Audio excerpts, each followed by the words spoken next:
ರಾಜಪ್ಪನವ್ರೆ, ಯಾಕೇನಾಯ್ತು? ಕೂತ್ಕೊಳ್ಳಿ. ಏನ್ ವಿಷಯ? ಅದು ಅದು ಈ ವಿಷಯ ನಿನ್ನ ಹತ್ರ ಮಾತಾಡಬೇಕು ಅಂತಲೇ ಬಂದೆ.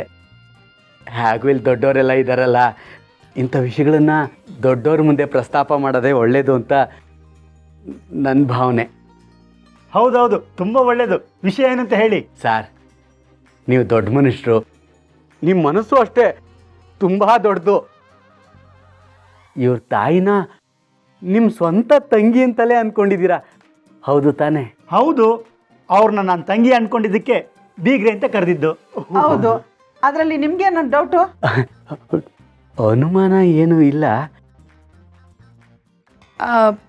ನಾನು ಚಿಕ್ಕವಳಿದ್ದಾಗಿಂದನೂ ಇವರು ನಮ್ಮ ಅಮ್ಮನ ತಂಗಿ ಅಂತಾನೆ ಅನ್ಕೊಂಡಿರೋದು. ಚಿಕ್ಕವಳಿದ್ದಾಗ್ಲಿಂದಲ್ಲ ಅಂದ್ರೆ ಒಳಿಗಂದ್ರು ಚಿಕ್ಕವರಿದ್ದಾಗಲೇ ನಿಮ್ಮಮ್ಮ ಅವ್ರಿಗೆ ಅಸಿಸ್ಟೆಂಟ್ ಆಗಿ ಕೆಲಸ ಮಾಡ್ತಾ ಇದ್ರಾ? ಅಲ್ಲ, ಆಗ ಅವ್ರು ನನಗೆ ಅಸಿಸ್ಟೆಂಟ್ ಆಗಿದ್ರು. ಈಗ ನನ್ನ ಮಗನಿಗೆ ಅಸಿಸ್ಟೆಂಟ್ ಆಗಿದ್ದಾರೆ. ಹೋಗ್ಲಿ ಬಿಡಿ, ಕೊಂಕಣ ಸುತ್ತಿ ಮೈಲಾರಕ್ಕೆ ಯಾಕೆ ಬರೋದು? ಡೈರೆಕ್ಟಾಗಿ ವಿಷಯಕ್ಕೆ ಬಂದ್ಬಿಡ್ತೀನಿ. ಇಷ್ಟು ವರ್ಷ ನಾನು ಈ ಎಂಗೇಜ್ಮೆಂಟು, ಮದುವೆ, ಆಸೆ ಮಣೆ, ತಾಳಿ, ಬಾಶಿಂಗ ಇದರಿಂದ ತುಂಬ ದೂರನೇ ಉಳ್ಕೊಂಬಿಟ್ಟೆ. ಒಬ್ಬಂಟಿಯಾಗಿ ಕಾಲ ಕಳೀತಾ ಇದ್ದೆ. ಎಲಿಜಿಬಲ್ ಬ್ಯಾಚುಲರ್ ನಾನಿನ್ನು.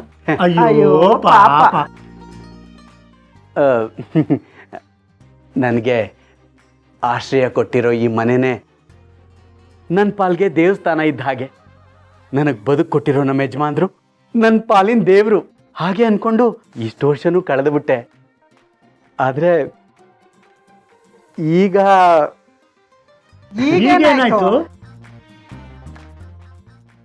ನನ್ನ ಬದುಕಲ್ಲಿ ಒಂದು ಹೊಸ ಅಧ್ಯಾಯ ಶುರುವಾಗಿದೆ.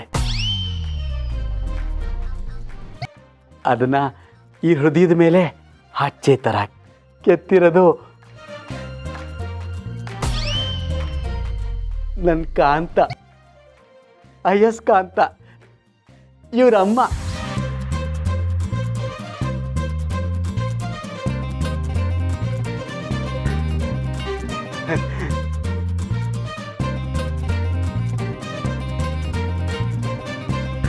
ಇದನ್ನು ಕೇಳಿ ನಿಮಗೆಲ್ಲ ಏನು ಅನ್ನಿಸ್ತಾ ಇದೆಯೋ ನನಗೆ ಗೊತ್ತಿಲ್ಲ. ಆದರೆ ನನ್ನ ಕಾಂತನ ನಾನು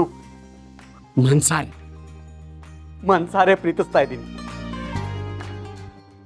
ಚಿಕ್ಕಪುಟ್ಟಿ, ನೀನು ತುಂಬ ಓದ್ಕೊಂಡಿರೋಳು, ಪ್ರಪಂಚ ಸುತ್ತಿದ್ಯಾ, ಪ್ರಪಂಚ ಜ್ಞಾನ ಎಲ್ಲ ನಿನಗಿದೆ ಅಂತ ಅಂದ್ಕೊಂಡಿದ್ದೀನಿ.